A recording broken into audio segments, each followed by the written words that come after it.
lang sa inyo kung paano magpalit ng shock absorber, link sa isang sasakyan mga katropa. Sa lahat ng sasakyan naman, almost para-parehas lang naman ng paraan at saka paraan paano magpalit ng absorber mga katropa. Ngayon, bibigyan ko kayo ng example kung paano magpalit ng absorber at kung ano ang mga dapat tanggalin na screw mga katropa. Okay. So, kailangan yung tanggalin yung link konektado sa absorber, yan mga katropa. Yan, tsaka doon sa baba sa may stabilizer link. Ayan, kung nakikita nyo, ayan, ito. Tatanggalin nyo yan. Kaya ko tatanggalin siya ng buong link mga katropa. Kasi papalitan ko rin siya ng link mga katropa. So, ayan. Tsaka yung tatanggalin nyo pa sa absorber. Kung magtatanggal kayo ng absorber, syempre, itong dalawang screw na to mga katropa. Kasi nakakonect siya sa knuckle arm nya. So, ano pa yung nakakonect sa absorber mga katropa? Syempre, yung wire ng ABS mga katropa, kailangan yung tanggalin yan, yung dismantle, tsaka itong hose ng brake. So meron siyang screw dito, tatanggalin din yan mga katropa para ma-separate sa absorber. Ang sa pinakataas naman mga katropa, yung tatanggalin natin ay itong nag-iisang screw na to. Sa mga ibang sasakyan, mga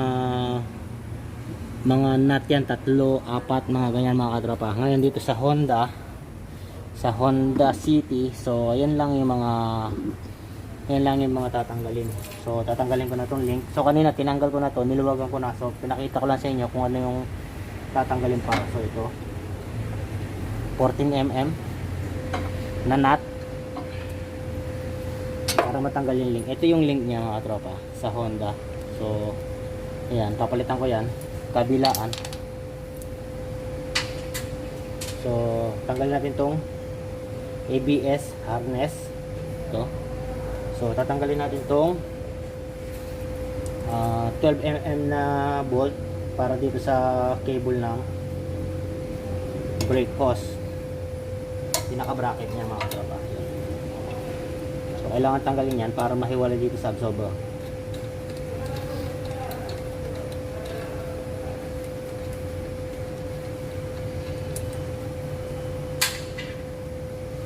Saka paano nga pala malalaman mga katropa? Kasi ito may lagutok ito mga katropa. May lagutok siya. So paano malalaman na absorber yung problema? So tinest drive ko siya. Meron siyang lagutok. So yung lagutok niya is parting taas ng body. Parang sa pinaka niya mga katropa. Ito. Okay. So parte rito yung area yung lagutok sa taas mga katropa. Napansin ko mga katropa, kung nakikita nyo to, tingnan nyo yung pagkakaupo nitong niya, rubber. So tingnan nyo yung pagkakaupo is okay siya. So yan, nakita nyo mga katropa, yan yung pagkakaupo niya is okay siya. So pagdating dito sa kabila, tingnan nyo yung pagkakaupo dito sa kabila, mas mataas yung angat niya mga katropa. Mas yung angat niya conforme dun sa kabila. Tingnan nyo ha. Ayan, nakababa yan. Tingnan nyo yung angat niya is parang normal na angat lang yan. So dito sa kaliwa, so tingnan nyo yung angat niya yan. Ang laki ng angat niya, di ba mga katropa? So yung lagutok niya, tinest drive ko to kaliwa. So dito sa malaking angat na to, ibig sabihin mga katropa, yung bearing niya, yung bearing niya sa taas is doon, kasi sa taas meron bearing yan. So palagay ko na deform na, so or nasira na, kaya ganun yung kaya may lagutok mga katropa. So baklasin ko muna yung absorber mga katropa. Gamitan natin ng air gun.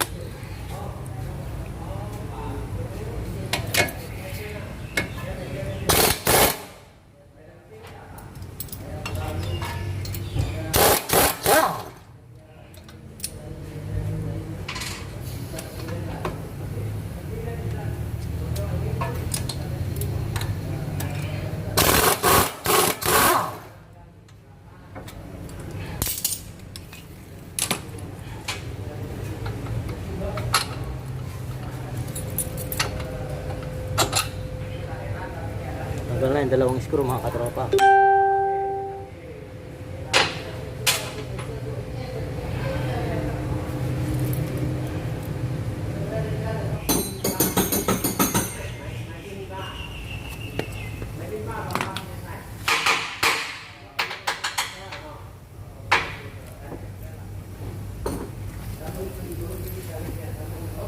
ayun, natanggal ko na yung bolt sa taas mga tropa. So ito na ang side off.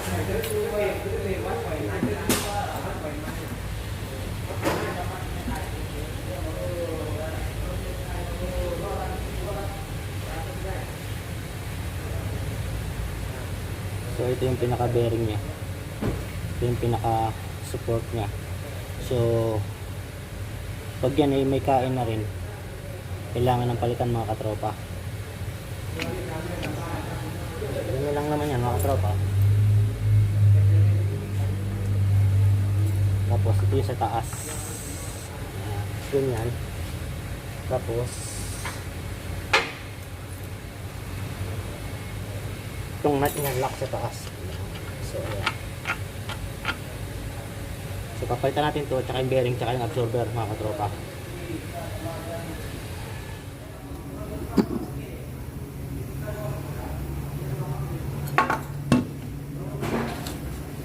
Ngayon mga katropa,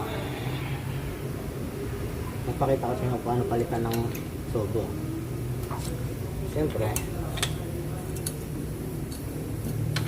gamitan natin ng spring compressor.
Yung mga katropa, i-press natin ng konti.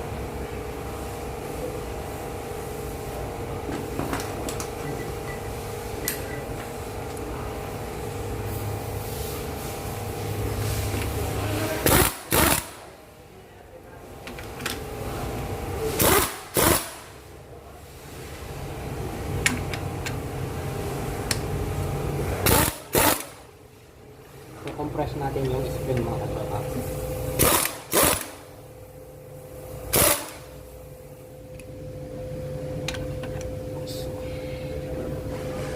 Compress ng spring. Iwagan natin ito mga katropa.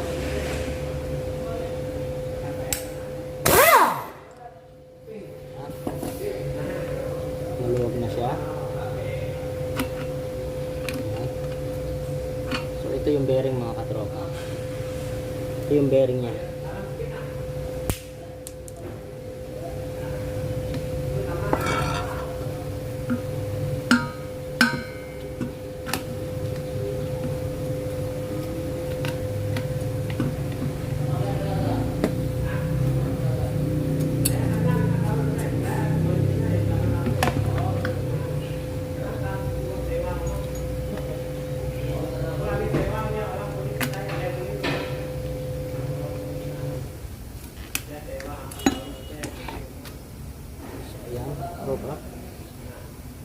Yeah. So ito na yung lumang sobo.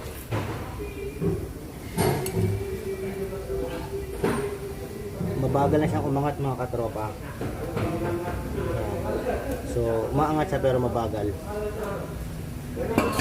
So ngayon, tignan natin tong bago. Tanggalin natin yung lock. Yan mga katropa. So mabilis siyang umangat mga katropa. Ito ay gas type. Gas type mga katropa. So ngayon, babalik natin siyang ganito.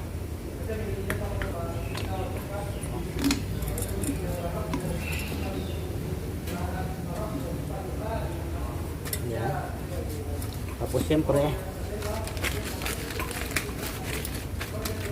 una sa lahat mga katropa, bago kayo magtatanggal ng checkin yung maigi yung spring compressor nyo kung okay ba, fit ba.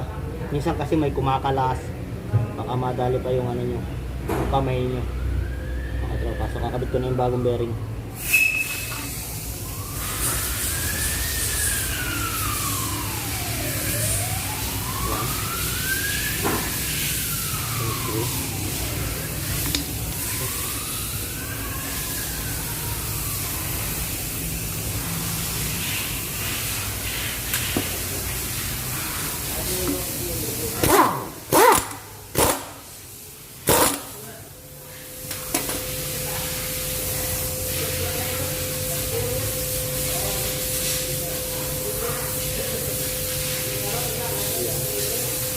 Ngayon, nare-release natin mga katropa.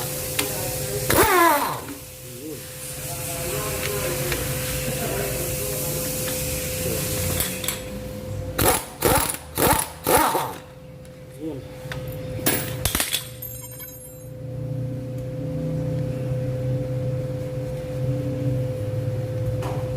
Okay na siya mga katropa.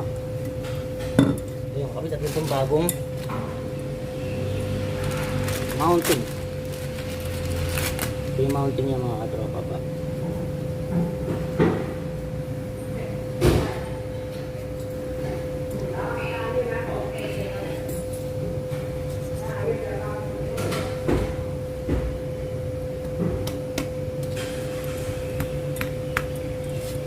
So ayan yung sa kaliwa.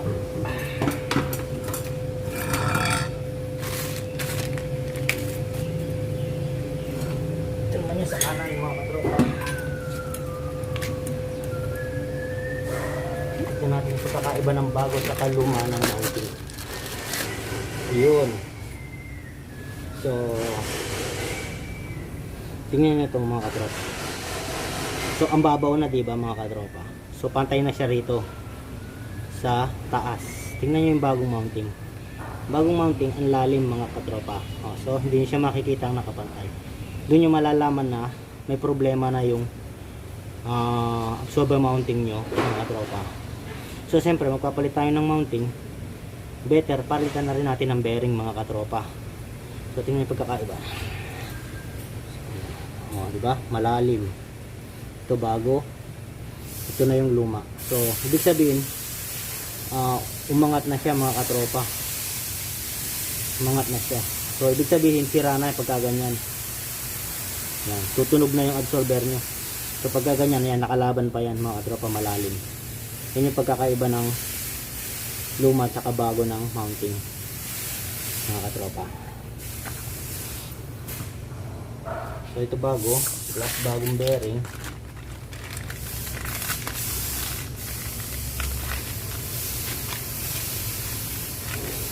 Puro original mga katropa, puro Honda. Link lang yung hindi, itong link lang yung ano, Ripple 5. Pero pwede naman siyang gamitin mga katropa. Ayan. Compress ulit natin.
bagal na rin mga katropa.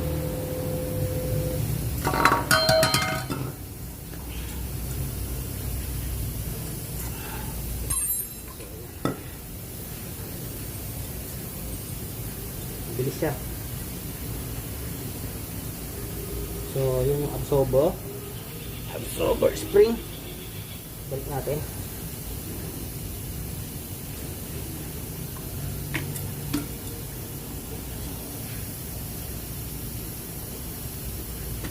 So yung bearing ng luma medyo okay pa, pero may bago, balikan natin ng bago. Yan.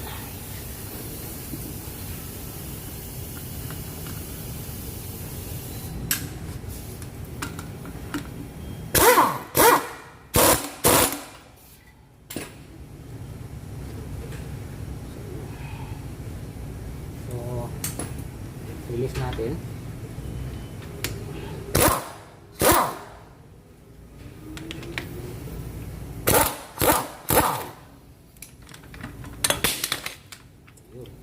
Yun, siya.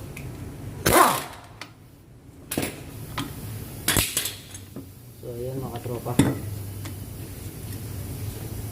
So alam nyo yung pagkakaiba mga tropa. Pag mataas na yan mga tropa, ibig sabihin weak na siya mga tropa, sira na or weak na siya, hindi niya na kayang i-handle yung absorber mga tropa. So ayan,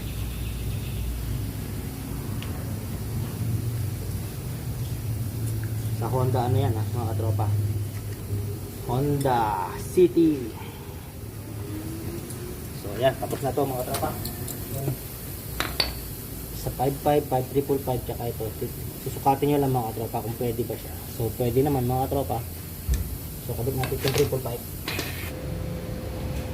So kakabit na natin ulit mga tropa.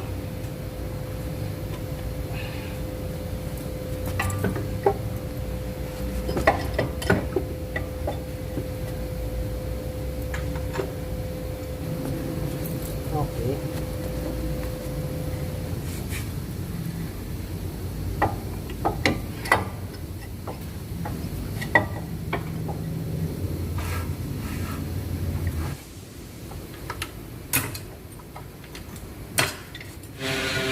So ito mga tropa, higpitan na natin yung mga screw natin, tinanggal natin kanina yung dalawa rito, tsaka ito, tsaka yung link nga pala ito mga tropa, yung link.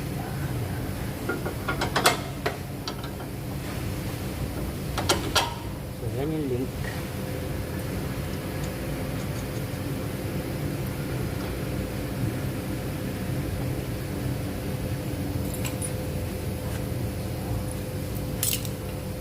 Tanong natin mga tropa.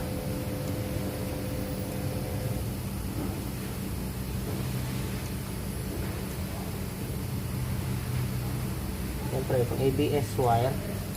Yan. Yan.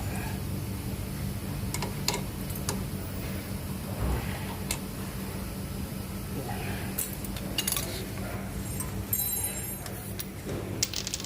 19mm.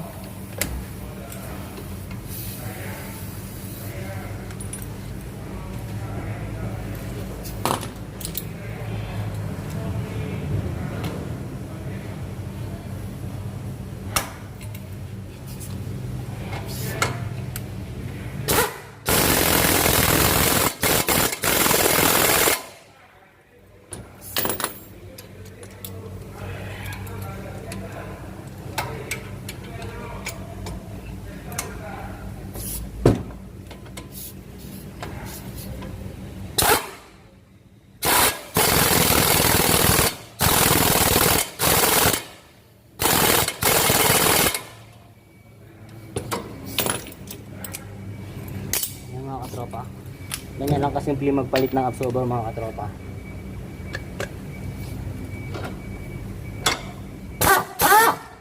So yun, iniikot. So gagawin natin is kukontrahin natin sa likod.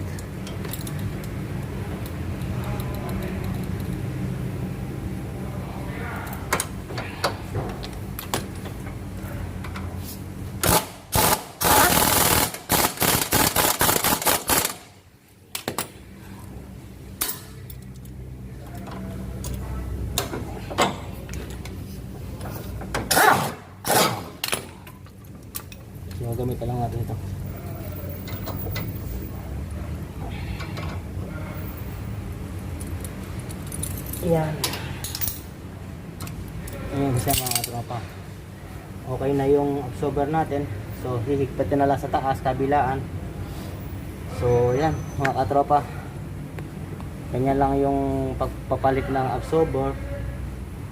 So kapag DIY, pwede nyo naman gawin sa mga sasakyan nyo.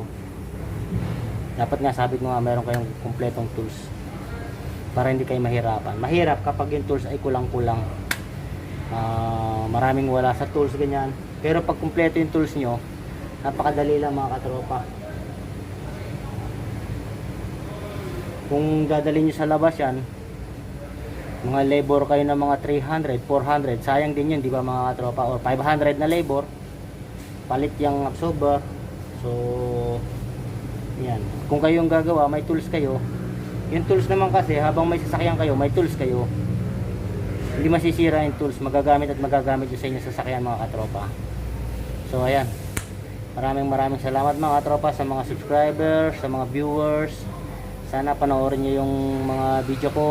At sa mga hindi pa nag-subscribe, mag-subscribe na kayo para makakuha kayo ng konting idea para sa inyong sasakyan kung paano gagawin mga katropa.